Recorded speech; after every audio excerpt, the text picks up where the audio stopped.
Dialogue میں آپ کو کہتے ہیں خوش آمدید۔ پی ٹی آئی کے دعوے وعدے اعلانات دھرے کے دھرے رہ گئے۔ پی ٹی آئی کی جانب سے ثوابی جلسے کی تیاریوں کا آغاز بہت پہلے سے کر دیا گیا تھا، جس کے بعد وقفے سے تمام رہنماؤں اور قائدین کی جانب سے اس جلسے کو کسی مارکی اور ختمی جنگ سے تشبیہ دی گئی۔ پھر بتایا گیا کہ یہ جلسہ فیصلہ کن ہوگا اور جس میں لانگ مارچ یا دھرنے کا اعلان کیا جائے گا۔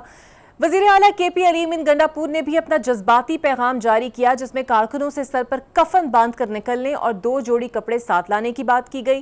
علی امین نے کارکنان سے یہ بھی گزارش کی کہ گھر والوں کو یہ بتا کر آنا کہ میں ثوابی جلسے میں جا رہا ہوں، واپس نہ لوٹوں تو میرا جنازہ پڑھ لینا۔ شدید نوعیت کے اعلانات کے بعد کل ثوابی جلسہ ہوا۔ کارکنان کی بڑی تعداد نے اس جلسے میں شرکت کی، لیکن مایوسی ان کا مقدر ٹھہری، کیونکہ جلسے میں نہ تو کسی لانگ مارچ نہ کسی دھرنے کا اعلان کیا گیا، البتہ نعرے، مزید وعدے اور بلند و بانگ دعوے ضرور ہوئے اور فائنل کال کو بانی پی ٹی آئی سے مشروط کر دیا گیا۔ اب یہاں سوال یہ ہے کہ پی ٹی آئی کے وہ قائدین جو کارکنان کو لڑو یا مرو کے آپشن دیتے ہیں، وہ خود کال دینے سے ہچکچا کیوں رہے ہیں؟ دوسری جانب حکومت کی بات کریں تو وہ بھی تھوک کے حساب سے قانون سازیاں کرنے کے بعد خود کو مطمئن محسوس کر رہی تھی، لیکن آئی ایم ایف کے مشن کی قبل از وقت آمد نے ان کے تمام ارمانوں پر پانی پھیر دیا۔ بڑھتے فائنانسنگ گیپ، ٹیکس ٹارگٹ کے حصول میں ناکامی نے آئی ایم ایف کو یہ جواز فراہم کر دیا ہے کہ وہ حکومت سے ایک منی بجٹ لانے کا مطالبہ کرے۔ حکومت کے پاس اب 2 آپشن ہیں۔ پہلا یہ کہ وہ ہر صورت اپنے اخراجات کم کرے، دوسرا آپشن کے طور پر منی بجٹ لانا ناگزیر ہوگا۔ اب تک کے تمام اشاریہ اور وزراء کے بیانات سے یہی محسوس ہوتا ہے کہ حکومت دوسرے آپشن کو ہی قبول کرے گی اور مجبور عوام کو مزید ٹیکس دینے پر مجبور کیا جائے گا۔ آج کے ڈائلاگ میں انہی پر ہم بات کریں گے۔ سب سے پہلے میرے ساتھ موجود ہوں گے سینئر سیاستدان اور سابق وفاقی وزیر ہیں فواد چودھری صاحب۔ بہت شکریہ فواد صاحب آپ کے وقت کا۔ سر، لگ ایسے رہا ہے کہ کھایا پیا کچھ نہیں اور گلاس توڑا 12 آنے، ثوابی جلسے کو ایسے بنا کر پیش کیا گیا تھا ہونے سے پہلے کہ جناب کوئی ایسی تحریک سامنے آئے گی اور احتجاجی تحریک سامنے آئے گی جس سے بانی پی ٹی آئی باہر آ جائیں گے، لیکن ہوا وہی پرانے نعرے، وہی دعوے اور وہی تقاریر۔ تو پھر آپ کی نظر میں پی ٹی آئی کارکن تو مایوس ہوا ہوگا؟ سوشل میڈیا دیکھ کے تو یہی لگ رہا ہے اور کافی لوگ جو ہیں وہ ناراض لگ رہے ہیں، لیکن دیکھیے یہ ایک بڑا اس وقت جو آئی وڈ سے کہ آپ کو پتہ ہی ہے، میں تو بڑے طویل عرصے سے پوائنٹ آؤٹ کر رہا تھا کہ ایکچولی ایک چیز دیکھیں، پاپولیرٹی ایک چیز ہے، پھر اس کو چینلائز کرنا جو ہے وہ دوسری چیز ہے۔ یہ وہ مقبولیت اور قبولیت والی بات نہیں ہے، یہ ہے کہ آپ نے جو پاپولیرٹی ہے اس کو چینلائز کیسے کرنا ہے۔ اب اس کے لیے فی الحال ان بڑے اہم موقع جو تھے وہ ضائع ہوئے ہیں، اور انفارچونیٹلی جو 9 فروری کے دن جب تحریک نہیں چلائی گئی وہ بہت ہی بڑا نقصان تھا پی ٹی آئی کا، میں سمجھتا ہوں کہ جو ہوا ہے، اور اس کا تو مداوع ہی نہیں ممکن۔ اس کے بعد جو سچویشن ہے وہ یہ ہے کہ دیکھیں الائنس نہیں بن پایا، یہ دوسرا بہت بڑا حکمت عملی میں مسئلہ ہے، قصور ہے۔ اس میں تو دیکھیں نا کوئی شبہ ہی نہیں ہے کہ عوام تو عمران خان کے ساتھ ہے۔ آپ باہر نکلیں، عمران خان کے اوپر جتنا بڑا کنسنسس ہے، اتنا تو انڈیپینڈنس کے بعد کسی لیڈر کے اوپر اتنا بڑا کنسنسس جو ہے وہ ہم نے نہیں دیکھا۔ لیکن یہاں پہ کوئی نارمل پالیٹکس تو ہو نہیں رہی ہے، دوسری طرف تو جو ہے وہ بندوق سے، لاٹھی سے، قید و بند کی صحبتوں سے، اور اس سے جو ہے وہ اس کا مقابلہ کیا جا رہا ہے۔ کوئی عوامی اوپینین سے تو ظاہر کیا نہیں جا رہا، ایک فسطائیت اور بربریت کا سامنا ہے۔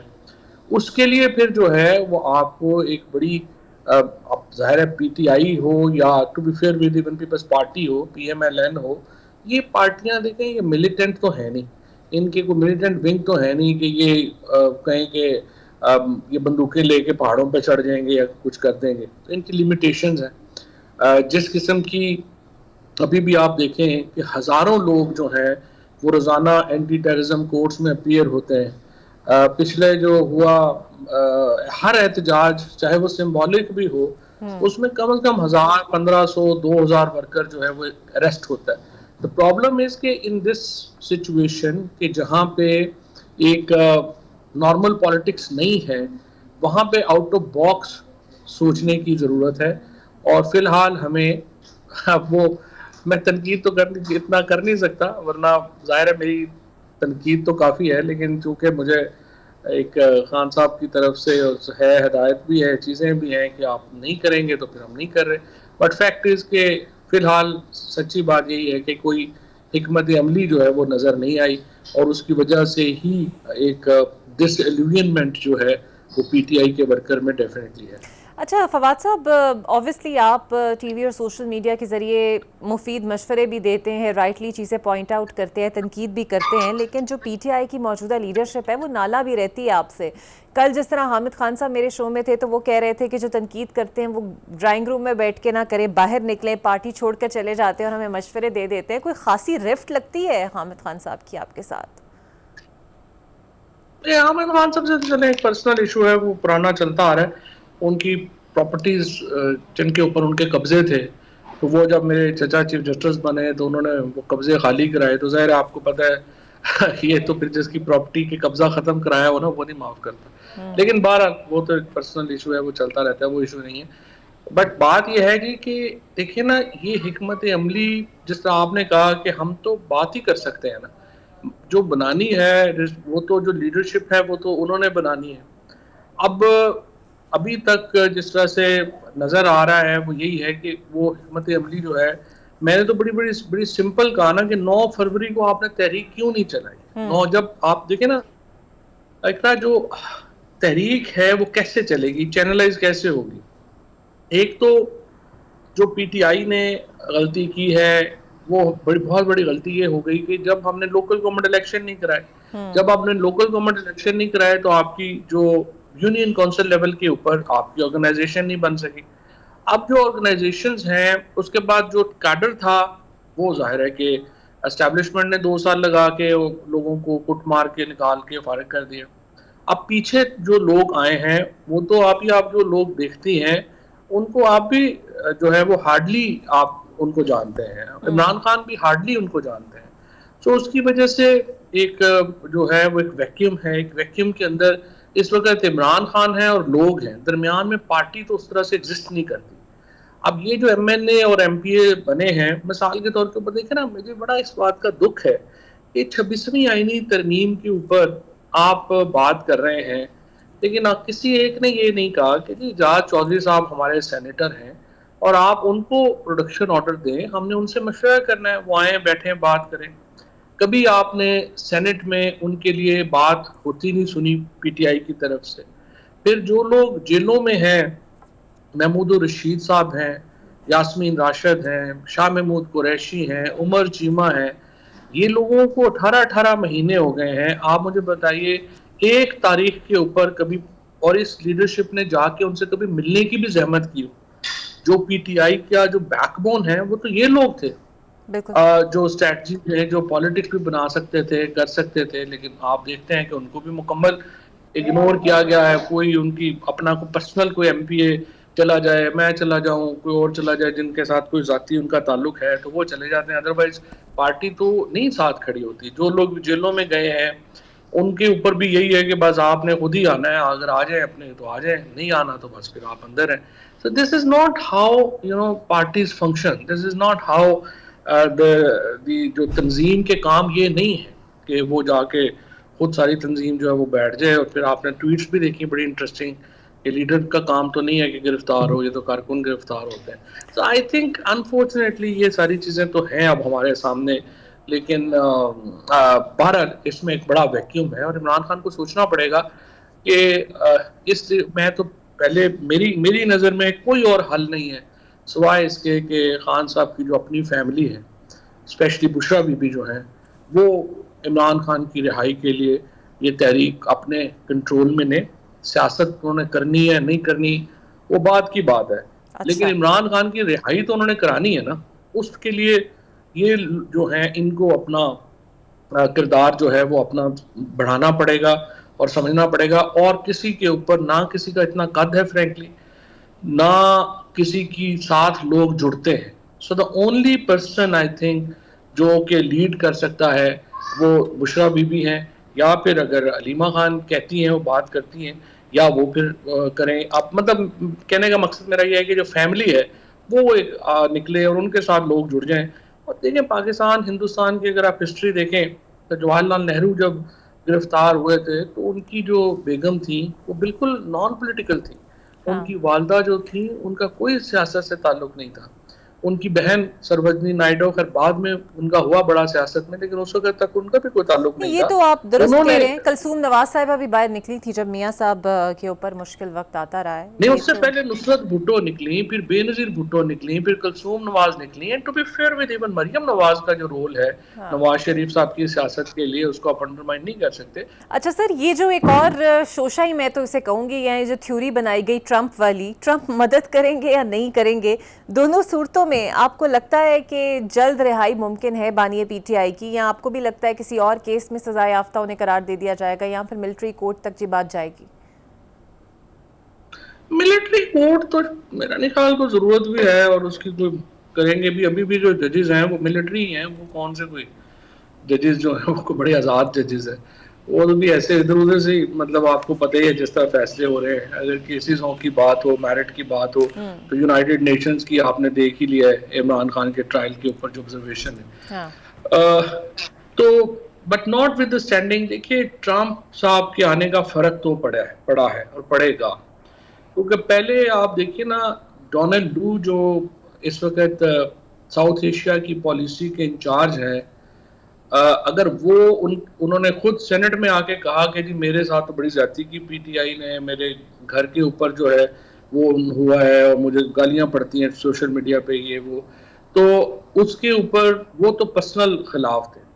اب جو بھی ان کی جگہ آئے گا وہ ڈونلڈ ڈو کے پرسنل خلاف ہوگا، کیونکہ اب ٹرمپ ایڈمنسٹریشن جو ہے وہ آنی ہے. پھر ریپبلکنز میں جیسے آپ نے زلمے خلیل زاد ہیں یا جو باقی ریپبلکنز ہیں جو ساؤتھ ایشیا کے اوپر فوکسڈ ہیں، اگر آپ ان کے ٹویٹس دیکھیں تو وہ خود بھی اب اس بات کے اوپر بات کرتے ہیں کہ عمران خان کی حکومت ہٹانے میں جو بائیڈن ایڈمنسٹریشن ہے اس نے ایک رول پلے کیا تھا، and they are not very kind of approved of that role. اور آپ کو پتہ ہی ہے اس وقت امریکہ میں جو پریزیڈنٹ ٹرمپ نے آتے ہی جس طرح سے ایک بہت اینٹی اسٹیبلشمنٹ اور اینٹی بیوروکریسی ایک لائن لی ہے، اس کے اوپر بہت وہاں پر بھی کنسرن اسٹیبلشمنٹ کا ہے. سو پاکستانی ڈائسپورا نے جس طرح سے مدد کی ہے ٹرمپ کی، اس میں یہ کہنا کہ وہ کچھ بھی نہیں کریں گے یہ تو مجھے نہیں لگتا. لیکن ان کی مدد کا جو سکیل ہے وہ ڈیپینڈ کرے گا کہ پاکستان میں پی ٹی آئی کی پالیٹکس کتنی اچھی ہے اور آپ اسٹریٹ کے اوپر کتنے پریشر بنا سکتے ہیں. اگر پی ٹی آئی اسٹریٹ پہ پریشر بنائے گی تو ہی آپ کی جو کوئی جو انٹرنیشنل لابی ہے یا جو ہے وہ بھی کوئی فنکشنل ہوگی. یہ نہیں ہو سکتا کہ آپ کہیں کہ ہم تو گھروں میں بیٹھے رہیں گے، یا تو سپریم کورٹ آ کے جو ہے وہ ہمیں عمران خان کو باہر نکال دے یا ٹرمپ نکال دے. دیکھیں ٹرمپ نے اور ایلون مسک نے پاکستان کے مسئلے نہیں حل کرنے، پاکستان کے مسئلے ہم نے خود حل کرنے ہیں. سو آئی تھنک بیلنس آؤٹ نہیں ہونا چاہیے. بالکل ٹھیک، بہت شکریہ فواد چودھری صاحب. آتے ہیں پاکستان تحریک انصاف کی حکمت عملی کیا رہتی ہے، کیونکہ ابھی تو فی الحال کوئی حکمت عملی نظر نہیں آ رہی. ایک بریک لیتے ہیں، بریک کے بعد آپ سے ملتے ہیں. Welcome back. اور اب میرے ساتھ موجود ہوں گے نون لیگ کے سینئر رہنما ہیں اختیار ولی صاحب. بہت شکریہ اختیار ولی صاحب آپ کے وقت کا. سر، آپ کے ناقدین کہہ رہے ہیں کہ حکومت کی تجوری میں اور کون کون سی قانون سازی ہے، کیونکہ ایسا تو کچھ رہ نہیں گیا جس پر قانون بنایا نہ ہو، اور جب بھی لگ رہا ہے کہ کوئی مشکل آئے گی تو حکومت فوراً اس مشکل کا حل قانون سازی میں نکال لے گی. Thank you very much. دیکھیں قانون سازی جو ہے it's a basic right and basic جو اس کا کام ہے بنیادی طور پر وہ پارلیمنٹ کا کام ہے کہ وہ قانون سازی کرے. اور قانون سازی یہ تو ایک بات دیکھو، ایک قرآن کی ہی کتاب ہے کہ جس میں کوئی رد و بدل نہیں ہو سکتا. زمینی قوانین جتنے بھی بنتے ہیں اس میں وقتاً فوقتاً ترامیم ہوتی ہیں. یہ آئین بنتے ہی اسی لیے ہیں کہ اس میں وقتاً فوقتاً ترامیم ہوتی رہیں گی. جیسے جیسے حالات بدلتے ہیں، جیسے جیسے معاملات بدلتے ہیں، جیسے جیسے مشکلات آتی ہیں، جس طرح مطلب ایک نیا جرم اگر سامنے آئے جس کا پہلے آپ کے معاشرے میں کہیں ذکر بھی نہ ہو، تصور بھی نہ ہو، کوئی کانسیپٹ نہ ہو، تو اس کے لیے پھر آپ کو نئی قانون سازی کرنی پڑتی ہے. آپ نے دیکھا ہوگا کہ ماضی میں کچھ ایسے جرائم ہوا کرتے تھے کہ جس میں لوگوں کو پکڑ کے، جرم بہت بڑا ہوا کرتا تھا، اور ان کو پکڑ کے بغیر لائسنس کے بندوق رکھنا، اگر آپ اس میں کسی کو آپ قانون پکڑتا تھا تو اس کو 50 روپے جرمانہ کر کے وہ چھوڑ دیتے. یہ کتنا بڑا کرائم ہے، اس میں ترمیم کرنا پڑی. تو اسی طرح ٹائم ٹو ٹائم یہ جو جتنی لیجسلیشن ہے یہ آپ کو ریویو کرنی پڑتی ہے، آپ کو دیکھنی پڑتی ہے. اور آپ کو وقت کے ساتھ فیصلے کرنے پر. تو ہماری تجوری میں ایز سچ کچھ پری پلان نہیں ہے, بٹ جو چیزیں ضروری ہیں, اسپیشلی جو آپ نے دیکھا کہ ہماری عدلیہ اور ہمارا جو عدالتی نظام ہے اس میں کتنے سکم ملے, کتنے سکم پائے گئے جب پاناما بینچ جیسے واقعات ہوئے. اور نون لیگ کے رہنماؤں کو ایسا گمان کیوں ہے کہ علی امین گنڈاپور صاحب جو ہیں وہ کمپرومائزڈ ہیں اور پی ٹی آئی کے رہنما اسٹیبلشمنٹ کے ساتھ رابطے میں ہیں, جبکہ دوسری جانب زمینی حقائق تو یہی ہے کہ پی ٹی آئی کو ریلیف تو کوئی خاصا مل نہیں رہا, اور اگر ہے بھی تو اس میں نون لیگ کو کیا اعتراض ہو سکتا ہے؟ دیکھیں, ہمیں تو کوئی اعتراض نہیں ہے. میں نے تو پہلے دن ہی ٹویٹ کر دیا تھا جب بشرا بی بی کی رہائی ہو گئی تھی, تو میں نے کہا کہ مرشد دعائیں دے علی امین گنڈاپور کو. اچھا. اور جتنے وہ کمپرومائز ہیں بس وہ اتنے ہیں, اور ڈیل اگر نہیں ہو پائی تو میرے خیال میں وہ الگ بات ہے, لیکن ڈیل جو ہے وہ ضرور تھوڑی سی دی گئی ہے جس میں وہ دو چشمی ہے ہوتی ہے. تو علی امین گنڈاپور جو ہے وہ اس بیچارے کی کتنی کیپیسٹی ہے, وہ اتنا ہی کر سکتا ہے جتنا اس نے کیا ہے, اس سے زیادہ وہ نہیں کر سکتا. اور کل جو علی امین گنڈاپور صاحب پھر سے دعوے کر رہے تھے کہ اب فائنل احتجاج نومبر میں ہوگا اور بانی پی ٹی آئی اس کی کال دیں گے, وہ باہر آ جائیں گے, اس سے حکومت کو پریشان ہونا چاہیے؟ دیکھیں, علی امین گنڈاپور صاحب نے پہلے بھی کہا تھا کہ ہم آ رہے ہیں, ہم نے کہا آ جائیں. اس میں پھر اس کے بعد کہا تھا کہ یہ دعوے کرتے تھے کہ 8 ستمبر کے جلسے میں عمران خان جو ہے وہ سٹیج پر بیٹھے ہوں گے. ہم نے کہا نہیں ہوں گے.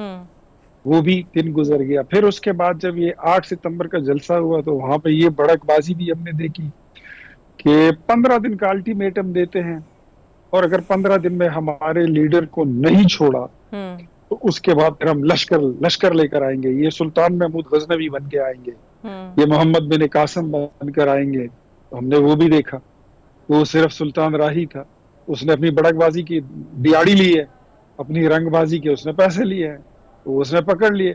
اچھا, پھر اس کے بعد ہم نے دیکھا جب ڈی چوک کا احتجاج انہوں نے اعلان کیا during the SCO summit, which was میرے خیال میں انپریسیڈنٹڈ ایک ان کا وہ کال تھی ان کی ایجیٹیشن کی. اور پھر اس کے بعد موصوف کہہ رہے ہیں کہ شاور لینے گئے, چائے پینے گئے, پھر وہ ڈس اپیئر ہو گئے. اچھا اختیار ولی صاحب, سپریم کورٹ میں ججز کی تعداد ڈبل کر کے خزانے پر بوجھ ڈال دیا گیا, اور اب IMF کا وفد بھی آ رہا ہے جو پہلا مطالبہ منی بجٹ کی صورت میں کرے گا. آپ کو لگتا ہے اخراجات کنٹرول ہونے چاہیے تھے, نہ کہ میرات میں اضافہ ہونا چاہیے تھا؟ دیکھیں, 17 ججوں کی جب بات ہے نا, تو 17 جج اگر بڑھ بھی جائے نا اس سے کوئی فرق نہیں پڑتا. میں کہتا ہوں اگر 17 کے ساتھ 17 اور بھی بڑھ جائیں اس سے کوئی فرق نہیں پڑتا. تقریباً مور دین 100 بلین ایسے مالیاتی کیسز ہیں آپ کے جس کی ریکوری ہونی ہے گورنمنٹ کو, وہ کیسز آپ کے پینڈنگ پڑے ہیں. بٹ آپ کی جو سپریم جو کورٹ ہے اور آپ کا پورا عدالتی نظام ہے جہاں پہ لاکھوں کیس پینڈنگ ہے, جس کا اصل کام ہے لوگوں کو انصاف دلانا, اسٹیٹ کی ریکوریز پہ, مطلب یہاں پہ لوگوں کے پیسے انہوں نے گورنمنٹ کو دینے ہوتے ہیں, اس سے جان چھڑانے کے لیے وہ لوگ چلے جاتے ہیں, اسٹے آرڈر لے لیتے ہیں, پھر ہائی کورٹ میں چلے جاتے ہیں, پھر اس کے بعد سپریم کورٹ پہنچ جاتے ہیں. تو ایسی چیزوں کو آئی تھنک کہ میرے خیال میں اس میں 16-17 ججوں کی تنخواہ کچھ نہیں ہے, یہ ریکوریز ہونی چاہیے. دوسرا, وہ لوگ اسپیشلی وہ مائیں بہنیں جن کے مقدمے ہیں ان کی جائیدادوں کے, ان کے حق مہر کے, جن کو ان کا حق نہیں ملتا, وہ کیسز پینڈنگ ہے. کچھ لوگ ہیں, بلکہ اکثریت لوگ ہیں جو قید ناحق کاٹ رہے ہیں, ان کو انصاف ملے. ہم نے تو سپریم کورٹ آف پاکستان کو especially I am talking about یہ آفٹر یہ جو تبدیلی کی وبا آئی تھی, یہ مصیبت, یہ بیماری, اس کے بعد اور پھر یہ پاناما بینچ کے بعد آپ کی سپریم کورٹ آف پاکستان نے میرے خیال میں کانسٹیٹیوشنل پٹیشن سننے اور اس کے فیصلے کرنے کے علاوہ پھر اس اپنی آبزرویشنز دیکھ کر ٹی وی پہ ٹکرز اور بریکنگ نیوز چلانے کے علاوہ اور کچھ نہیں کیا. سو یہ جو آئینی بینچ یا آئینی کورٹ کا ایک کانسیپٹ نکلا, یہ تو بنیادی طور پہ شہید محترمہ بے نظیر بھٹو اور میاں محمد نواز شریف نے انہوں نے پلان کیا تھا. یہ ان کی سجیشن تھی 2007 میں, اٹ واز بین ڈسکسڈ, اور یہ پہلی دفعہ ہم نے یہ بات سنی تھی. تو اچھا ہے کہ اس طرح ہو اور لوگوں کو انصاف ملے. تو 16-17 ججوں کی